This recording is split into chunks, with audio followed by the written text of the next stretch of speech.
So we're continuing our series on Bible translations. Why are they different? And last week we were talking about some of the questions you need to kind of think about when looking at different Bible translations.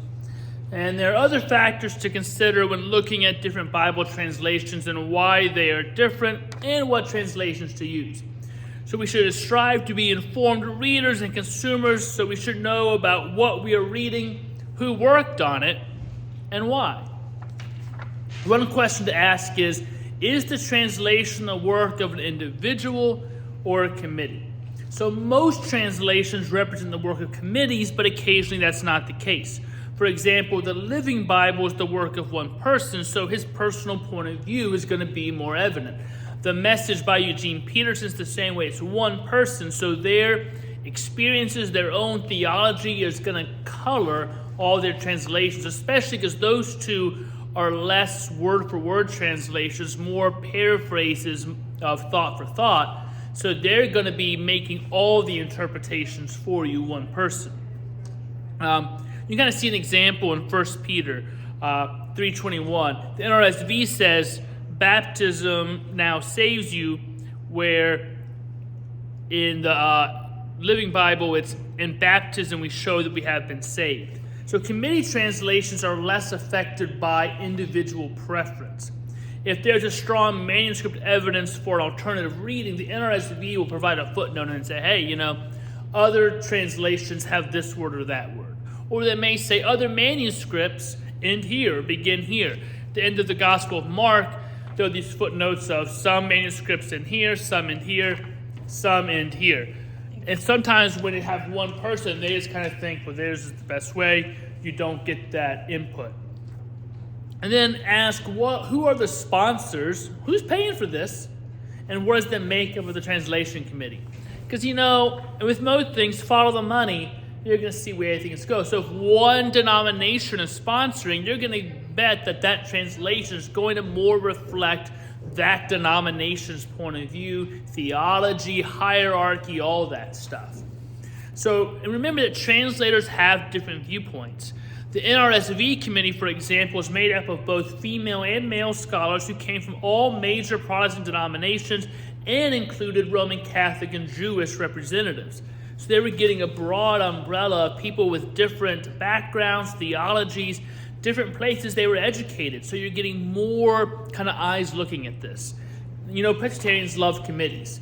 We believe God works best through multiple people, that we can hear and discern the voice of God better together than one single person kind of thinking, I know best.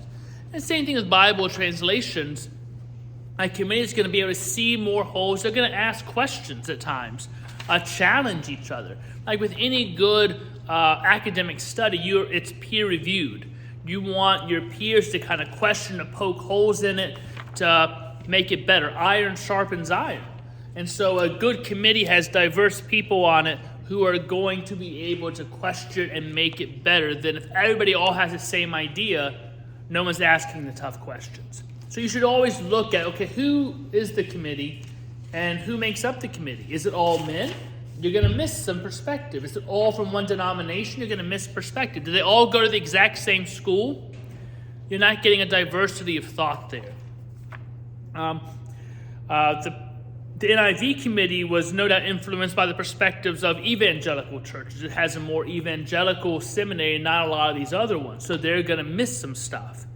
One difference the latter makes may be seen in Psalm 2, where anointed one, king, and son are capitalized in the NIV as to make the connection to Jesus more apparent. Is there supposed to be a connection to Jesus there? Jewish scholars would say no, that these Old Testament things were written with very different ideas in mind, different people in mind, with no idea of Jesus. So for a Bible to capitalize those, they're making the connection for you instead of you deciding if there's a connection to Jesus or not. And so that's one of the challenges with certain translations. They're going to say, hey, this is Jesus, when that's not at all decided upon. Just because it says anointed one, Well, the Persian king Cyrus was also called the Anointed One in the Hebrew Scriptures. Is that capitalized then? Who gets to decide this is talking about Jesus 2,000 years beforehand? Well, the NIV committee, apparently. So you have to watch for that. So it's an interpretational choice they are making for you, the reader. It's not in the text itself. They're deciding to capitalize it. There's nothing in the Hebrew that says this should be capitalized or special or points to some messianic figure. They're deciding that for you. Here's some other reasons translations differ. Filling in the gaps. Gaps often exist in a text, and translators fill in the meaning with different words. Some translators may think a gap exists, while others do not. Take Jesus' words in Matthew 10:29 on sparrows.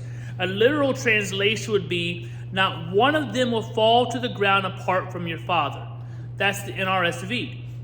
Now, some people think there's a word missing there. That doesn't make sense. So they might add a word. The NIV adds, apart from the will of your Father. The NAB renders, without your Father knowing it. That makes a huge difference how you understand that text and what it means. Without the added word, the text simply says that God is present with the sparrows when they die, that God is with us in all things. The addition suggests that every sparrow's death is either a part of God's will or God's knowledge. Those are three very different things about something people all wonder. Why do people die? What happens? One is God is with you. You're never apart from God, even at death.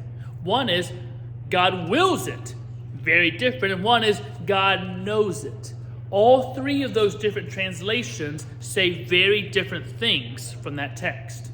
So you can see why what translation you read can make a major difference about what you believe about God on really big things like, why do some sparrows die and some not? How is God with us in death? Changes in language. So the English language has changed over time. Language is not static. It's kind of an agreed upon thing in the culture. And words change. So that's often reflected in text. Take the difference in Philippians 4:14. The King James Version, 16:11. Notwithstanding, ye have done, well done, that ye did communicate with my affliction. All right, that's weird, but fine. NRSV, in any case, it was kind of you to share my distress. The two sentences reflect differences in English expressions across the centuries. How we talk changes. So different translators are going to use different words to get across different meanings or just to translate old words. Words change. So what one word might have meant in 1611, we use it differently now. So you're not going to use the same word to translate. Another fun one.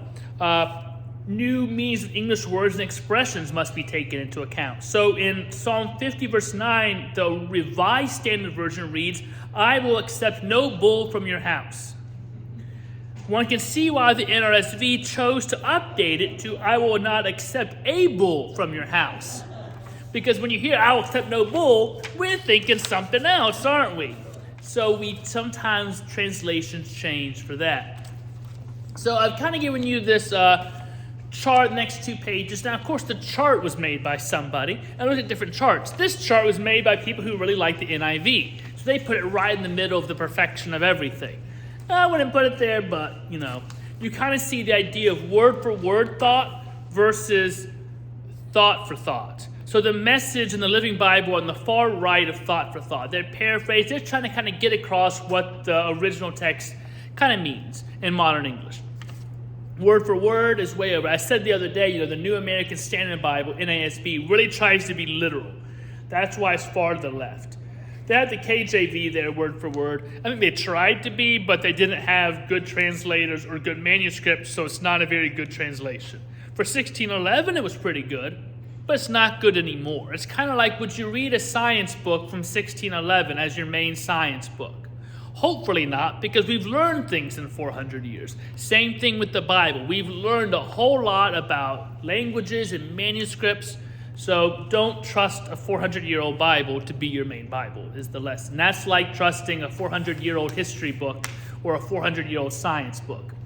It's going to have some gaps there.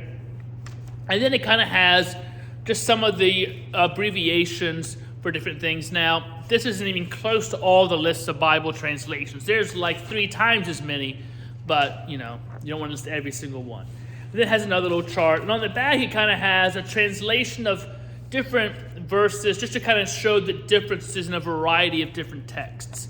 We don't have to go through that, but you kind of see the different ways one thing is translated. It can make a difference. Like Romans from the NASB, whom God displayed publicly as a propitiation in his blood through faith. This was to demonstrate his righteousness, because in the forbearance of God he passed over the sins previously committed. All the way to the Message, God sacrificed Jesus on the altar of the world to clear the world of sin. Having faith in him sets us in the clear. God decided on this course of action in full view of the public to set the world in the clear with himself through the sacrifice of Jesus, finally taking care of the sins he had so patiently endured. They're making a lot of theological claims of God sacrificing Jesus. So all these translations can have some very different meanings. And if you're only reading one, you're going to have, it's kind of like only reading one newspaper, you're going to get a slanted view of what's actually happening in the world. If you only watch one news station, you're not going to actually have a good sense. If you think you're watching one news station, you know what's happening, you are lying to yourself. You're in a thought bubble. A lot of people do it. They think, I know the truth. I'm watching these 3 letters. They're giving you one version of the truth, one version of interpreting what's going on in the world. And so you are beholden to that one view. Same thing with the Bible. If you're only reading one, you're kind of beholden, you're caught up in that one person or that one committee's understanding of Scripture. So I think it's helpful to read different translations at different times, get a broader view, and of course read different interpretations of those texts and different commentaries, so you can make decisions for yourself and not just parrot what one committee, one person says. Just like you're not parroting what one news station, one commentator is always saying, because that's not being a well-rounded, well-educated citizen or disciple. Questions, comments, snide remarks? All righty, thank you very much.